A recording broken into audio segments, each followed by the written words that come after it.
Hi there, I'm Coach Kenneth. And I'm Coach Victoria.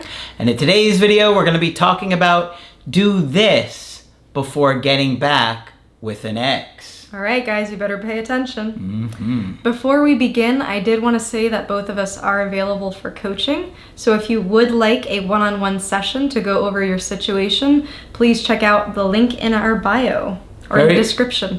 Forget which app this is. Very easy to do. And the only way to do it is through the website. If you ever get any kind of DMs on Instagram or any kind of other app or anything, Grindr. It's not us. Are you on Grindr now? Just kidding.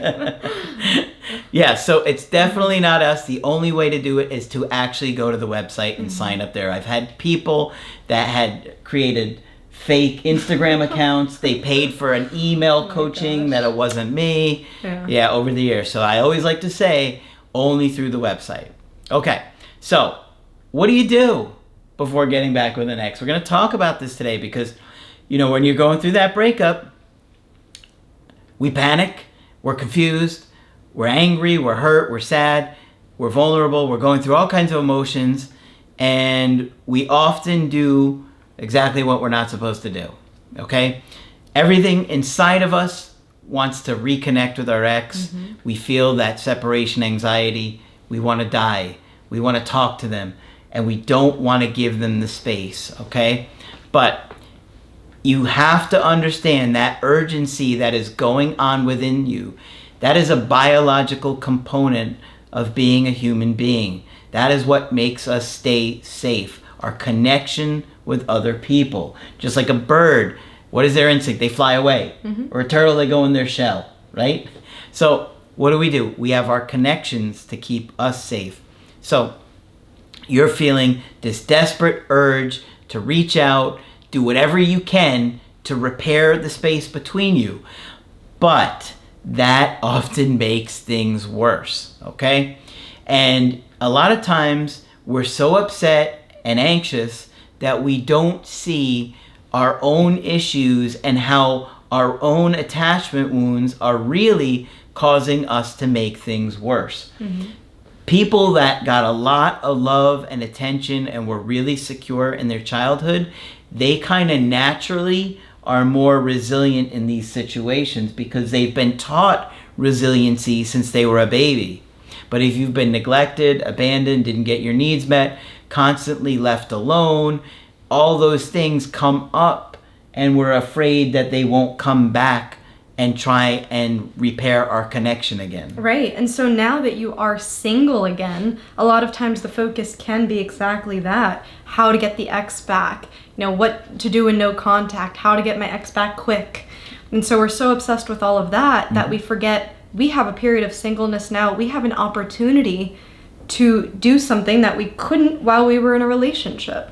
And so that really is what the focus of this video is today. And we are also going to look at some research by Dr. Bella DiPaolo. She has a lot of very interesting articles on Psychology Today about singleness, about relationships. So if you are interested in learning more, please check her out. I've been having a really good time learning more through her.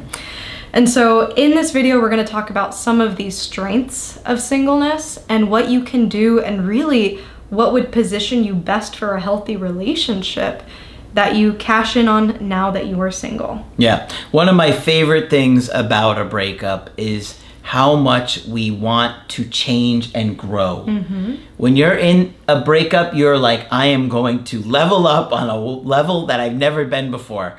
And that's exactly why we created like the creative healing course and the workbooks to help you do that stuff. You know, that you're not just, you know, downloading some corny breakup guide that you want to laugh at when you open it up. Yeah.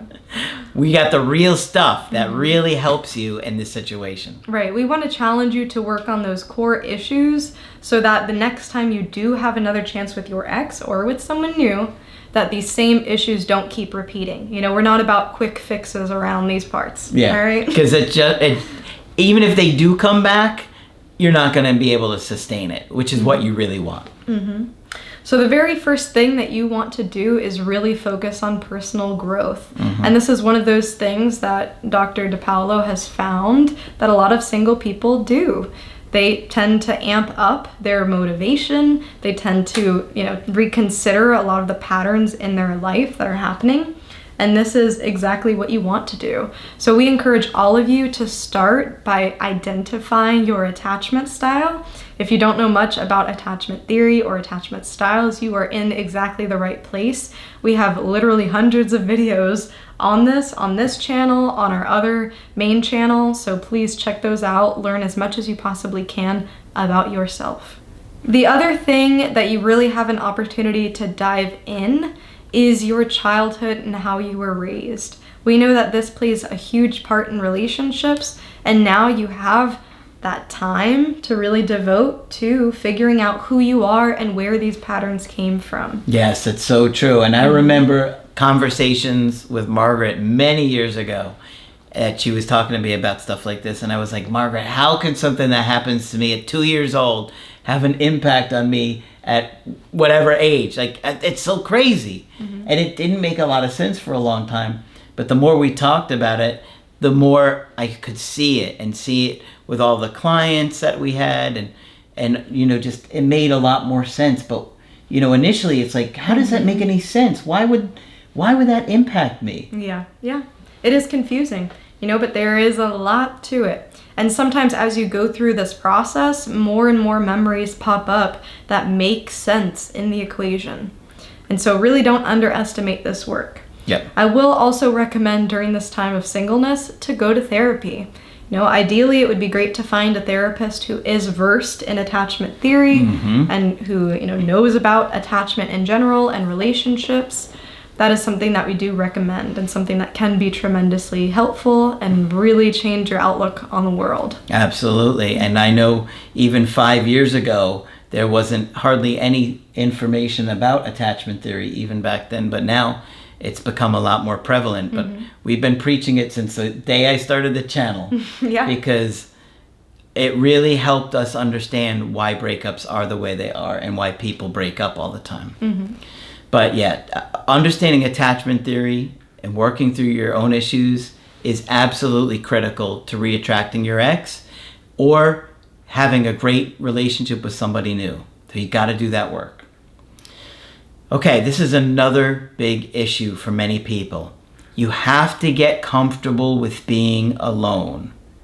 You don't have to like it. It doesn't have to be wonderful for you. But the more that you're comfortable with it and that you're okay with it, the healthier you're going to be in your relationships, and the more likely you're going to walk away from an unhealthy situation. That's a really good point. Many people are afraid to be alone, and so they stay with somebody who's not good for them. So you really want to take this opportunity to just be okay alone. And when you do, it can really help you stay centered and walk away from unhealthy situations, but also know what's right for you. The other big thing that you can do now that you are single is spending more time with friends, family, your support system. So yes, being comfortable alone is really, really important.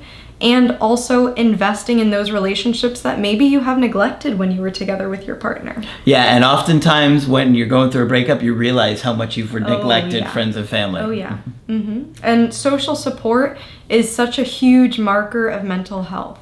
And so if you are able to have a good support system while you are single and carry that over into your relationship, I'm willing to bet that you are going to have a healthier relationship because of it. That's a great point. All right, another big thing that you can do now that you are single is to really hone in on that freedom, control, and confidence that you have now. When you are with a partner, naturally you are compromising. Naturally, your decisions are influenced by your partner. You are now in a stage of your life where you can make all of your decisions by yourself. And that can be both terrifying and exhilarating. Yes, this is a big one. And so Margaret used to always talk about how a mark of being an adult is to be able to make your own decisions. Now you really have that opportunity to reconstruct your values, what it is that you want, what direction you want to go in life. We just had another video where we were talking about how a breakup can completely transform your view on the world, your view on yourself, your values, your belief systems. So really take this opportunity to self-reflect and to really work on that confidence. Confidence to me is probably the most attractive trait you can have.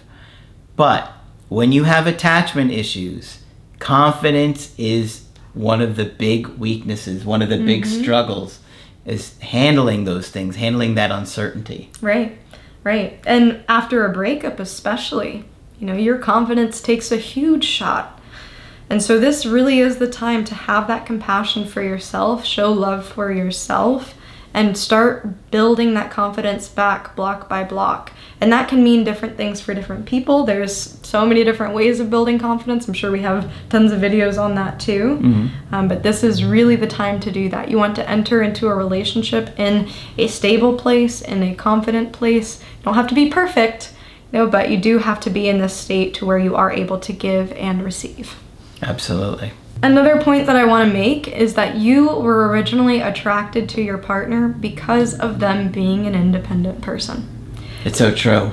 For most of you, I can't say for everybody, but for most of you, your partner was single when you have met them, or single when you liked them. For some of you. Honestly, it's the truth. We talk to a lot of different people in a lot of different situations. No judgment there completely. But I will say, there is a part of your partner that you really like because of them being an individual. That's right. Because of them being separate from you. But when you have those attachment issues, you don't want them to be an individual anymore because you're afraid that if they're an individual, they're going to leave you. So if you loved your partner because they were so confident at whatever it was, whatever skill or career or whatever, and then you find that skill or career or whatever is interfering with your time with them, now you're going to be angry and upset and lash out, get anxious, lose emotional self-control. And the very thing that you liked about them initially now bothers you. But if you work through those issues, you're going to be more likely to say, no, I want you to keep doing this thing that you love doing. I know it takes up some of our time together, but you doing that thing makes you who you are, which is who I fell in love with. Yeah, I love that. I love that way of putting it. And if you think about the reverse aspect of this too, your partner initially was attracted to you because you were your own individual. And so going back to your roots after a breakup is so critical because it does build your own confidence. It is building up that self-concept again. And that's really what you want to have when entering a relationship. And it is something that is attractive. Yes, exactly. And so now is an opportunity for you to become more confident than you've ever been. But if you're only focusing on no contact videos, you're not going to get there. You have to do the work every day. This is why I say, do the workbooks 30 minutes a day or the creative healing course 30 minutes a day. Commit to it. Commit to therapy. Commit to watching videos that we put out that explain these kinds of things to get to a great place. Because either your ex is going to come back and they're going to be really attracted to your new confidence, or you're going to find someone else that is really attracted to your new confidence. Exactly. It's a win either way. And it's really important that you do these things before getting back with an ex, before getting into a relationship with someone else. It's not going to be 100% perfect, and I'm not saying you have to be perfect to enter a relationship, but what I am trying to get you all to see is that this time now is an opportunity, and time is on your side. We talk about this all the time with no contact. Time is on your side. Okay, so hopefully this one's been helpful to you. If you want to get our help personally, you could do that on my website, askcraig.net. I do email coaching and I do Skype. Coach Victoria is also available for Skype coaching. I'm here whenever you'd like to chat. Just click on her name on the website to schedule with her. But that's it for this video. I'm Coach Craig Kenneth. And I'm Coach Victoria. And we will talk with you soon.